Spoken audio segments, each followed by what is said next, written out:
Welcome to Grandma's kitchen. வாழ்க வளமுடன், வாழ்க பல்லாண்டு. ஒரு ஸ்டோரேஜ் டிப்ஸ் சொல்லட்டுங்களா?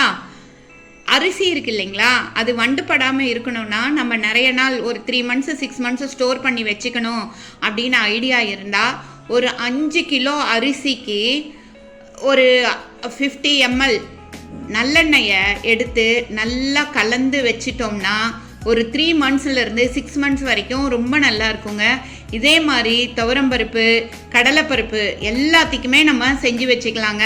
இன்னைக்கு நம்ம பார்க்க போகிறது புடலங்காயில் ஒரு ரிங்ஸுங்க. அதுக்கு வந்து ஃபஸ்ட்டு துவரம்பருப்பை நம்ம வந்து ஒரு 50 ml இருக்கிற மாதிரி தண்ணியில் ஊற வச்சுக்கலாம். ஒரு 1/2 hour ஊறுனா போதுங்க. அதுக்கப்புறம் என்ன பண்ணணும்னு நான் சொல்கிறேன். புடலங்காயை இந்த சைஸுக்கு கட் பண்ணிட்டு அது உள்ளே இருக்கிற அந்த இதெல்லாம் வந்து அந்த விதை, அந்த சதை இதெல்லாம் வந்து இப்படி க்ளீன் பண்ணி வச்சுக்கலாங்க. நம்ம எல்லாத்தையும் க்ளீன் பண்ணிடலாம். ஃபஸ்ட்டு இது மாதிரி வந்து நம்ம எல்லாம் க்ளீன் பண்ணி வச்சுக்கலாங்க. இருக்கிற சதை, அதுக்கப்புறம் வந்து அந்த விதை எல்லாத்தையுமே க்ளீன் பண்ணிடலாம். புடலங்காய் வாங்குறப்ப அந்த காம்பு இருக்கு இல்லைங்களா, அந்த காம்பு சைடு கிள்ளி பார்த்தோம்னா நார் இல்லாமல் இருந்ததுன்னா அது எலசு புடலங்கான்னு சொல்லிட்டு தெரியும். இந்த டிஷ்ஷுக்கு எலசு புடலங்காய் இருந்தால் நல்லா இருக்குங்க. பாருங்க, இது மாதிரி வந்து நம்ம க்ளீன் பண்ணியாச்சு. ஃபுல்லாக க்ளீன் பண்ணிட்டோங்க. இப்போ வந்து இதில் வந்து லைட்டாக உப்பு, ரொம்ப லைட்டாக உப்பு, அதுக்கப்புறம் ரொம்ப லைட்டாக மஞ்சத்தூள், அப்புறம் கொஞ்சமாக லெமன் இருக்கு இல்லைங்களா, இந்த லெமன் இதை அப்படியே புழிஞ்சு என்ன பண்ணிடலாம், அப்படியே மேக்னேட் பண்ணி வச்சிடலாங்க. எல்லா இடத்துலையும் படுற மாதிரி நல்லா இப்படி தேய்ச்சி வச்சிடலாம். தேய்ச்சி வச்சுட்டு நம்ம ஆல்ரெடி துவரம்பருப்பு ஊற வச்சுருக்கோம். அதுவும் ஊறுறதுக்கு 1/2 hour ஆகும். இந்த மேக்னேட் ஆகிறதும் இதுவும் ஒரு 1/2 hour ஆகும். அது வரைக்கும் நம்ம வந்து வெயிட் பண்ணலாங்க. பாருங்கள், இது மாதிரி வந்து எல்லாமே க்ளீன் பண்ணி உள்ள எல்லா இடமும் படுற மாதிரி உப்பு, மஞ்சத்தூள், லெமன் எல்லாம் எல்லா இடமும் படுற மாதிரி மேக்னேட் பண்ணி வச்சிடலாங்க. நம்ம மிக்ஸி ஜார் எடுத்துக்கலாம். அதில் வந்து கொஞ்சமாக பாருங்கள், துருவின தேங்காயாக இருந்தால் ஒரு 3 ஸ்பூன் போட்டுக்கலாம். இல்லாட்டினா இந்த அளவு தேங்காய் போட்டுக்கலாம். ஒரு 4 மிளகா, சிகப்பு மிளகாய் 4 போட்டுக்கலாம். சீரகம் ஒரு 1/2 ஸ்பூன் அளவு போட்டுக்கலாம். அதுக்கப்புறம் மஞ்சத்தூள் போட்டுடலாம். கொஞ்சமாக உப்பு, நம்ம இந்த பொரியலுக்கு தேவையான அளவு, இந்த ரிங்ஸுக்கு தேவையான அளவு உப்பு போட்டு இதை ஃபஸ்ட்டு கிரைண்ட் பண்ணிடலாம். இந்த ஸ்டேட்டுக்கு ரன்னிங் பண்ணியாச்சு. இப்போ வந்து இதில் அந்த துவரம்பருப்பு ஊற வச்சு வச்சோம் இல்லையா, அதை நல்லா ட்ரைன் பண்ணிவிட்டு அதை வந்து இதில் போட்டு ரொம்ப நைஸாக இல்லாமல் கொஞ்சம் மீடியமாக அரைச்சிக்கலாம். தண்ணி ஊற்ற வேண்டாம். சும்மா ஒரு 2 ஸ்பூன் தண்ணி ஊற்றினா போதும். அந்த பேஸ்ட்டை வந்து நம்ம இந்த பதத்துக்கு அரைக்கணுங்க.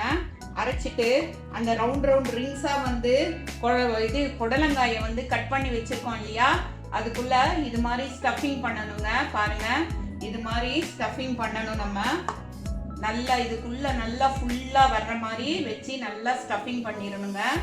இது மாதிரி ஸ்டேட்டில் வந்து நம்ம நல்லா ஸ்டஃபிங் பண்ணிடலாம். இப்போ எல்லா புடலங்காயும் இது மாதிரி ஸ்டஃபிங் பண்ணிடலாம். பாருங்க,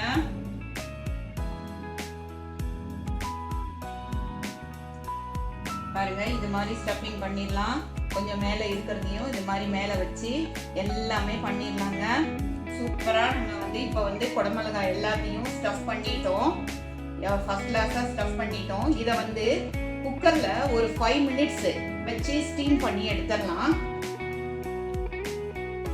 இப்போ இந்த புடலங்காய் ரிங்ஸை வந்து நம்ம வந்து குக்கரில் வச்சு ஸ்டீம் பண்ணி எடுத்த உடனே சூப்பராக பாருங்கள் வெந்து வந்திருக்கு. இது வந்து ஃபுல்லாக அப்படியே வெந்து வரல, ஒரு 3/4 பதத்துக்கு தான் வெந்து வந்திருக்கு. இப்போ வந்து நம்ம அடுப்பில் ஒரு வாண்டி வச்சு அதில் கொஞ்சம் நல்லா எண்ணெய் ஊற்றிடலாம். கொஞ்சம் கூட எண்ணெய் ஊற்றணும். இதுக்கு அடுப்பில் ஒரு வாண்டி வச்சுட்டோம். அதில் வந்து கொஞ்சம் கூட இருக்கிற மாதிரி எண்ணெய் ஊற்றிடலாம்.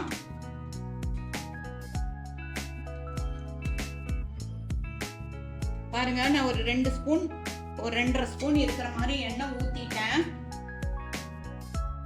இதில் ஒரு 1/2 ஸ்பூன் கடுகு போட்டு 1/2 ஸ்பூன் உளுத்தம்பருப்பு ரெண்டையும் போட்டு தாளிச்சிடலாம். கூடவே வந்து கருவேப்பிலைய போட்டுடலாம்.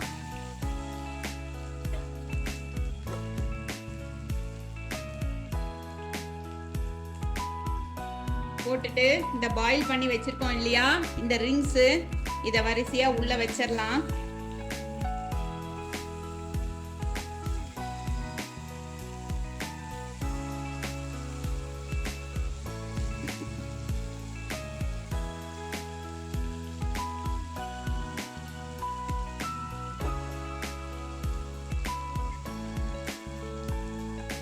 வச்சுட்டு மெதுவா அந்த ஆயில் எல்லா இடமும் பரவற மாதிரி மெதுவா திருப்பி போடணும். ரொம்ப ரஃப்பா ஹேண்டில் பண்ணக்கூடாது. ரொம்ப சாஃப்டா ஜென்டிலா ஹேண்டில் பண்ணணும். இது மாதிரி நம்ம வீட்ல ஒரு இட்லி மிளகாத்தூள் இல்லாட்டினா பருப்பு பொடி அது மாதிரி ஏதாவது பொடி இருக்கும். அதை சும்மா லேசா ஃப்ளேவருக்கு இப்படி மேலே போட்டுடலாம். போட்டுட்டு கொஞ்சம் லெமன் இருக்கீங்க இல்லைங்களா, லெமனை நல்லா ஒரு அரை மூடி லெமனை இப்படி ஸ்வீட் பண்ணி விட்டுட்டு அடுப்புல சிம்ல வச்சிடலாம். அடுப்பை வச்சுட்டு இதை நல்லா இப்படி திருப்பி விட்டு கொஞ்சம் ரோஸ்ட் ஆகிற மாதிரி ஃப்ரை பண்ணிக்கலாங்க. இது மாதிரி ஜென்டிலா திருப்பி விடணும். பாருங்க, ஒரு சிலது நல்லா ஃப்ரை ஆகிட்டே இருக்கு. இதே மாதிரி ஒரு 5 மினிட்ஸ் கொஞ்சம் விட்டு விட்டு, கண்டினியூஸா இல்லாம விட்டு விட்டு, ஆனா அடுப்பு சிம்ல தான் இருக்கணும், விட்டு விட்டு ஃப்ரை பண்ணலாம். பாருங்க எவ்வளோ அழகா ஒரு நம்மளோட புடலங்காய் ரிங்ஸ் வந்திருக்குன்னு பாருங்க. 2 பக்கமும் ரோஸ்ட் ஆகி இதுல நிறைய சத்துக்கள் இருக்கு. கால்சியம், மெக்னீசியம், மேங்கனீஸ் அப்படின்னு சொல்லிட்டு வெயிட் லாஸ் பண்றவங்க இது லோ கலோரி வேற, வீக்லி ட்வைஸ் எடுத்துக்கலாம். அது மட்டும் இல்லாம சுகர் பேஷண்ட்ஸ்க்கும் ரொம்ப நல்லது.